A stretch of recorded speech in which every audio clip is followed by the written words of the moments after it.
สื่อนำแห่งความสำเร็จกิจกรรมเป็นเหตุสนุกสนานกิจกรรมพาใจเบิกบานกิจกรรมเสริมสร้างความสามัคคี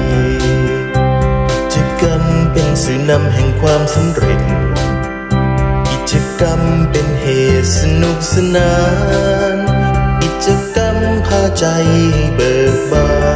นกิจกรรมเสริมสร้างความสามัคคีกิจกรรมเป็นสื่อนำแห่งความสำเร็จกิจกรรมเป็นเหตุสนุกสนาน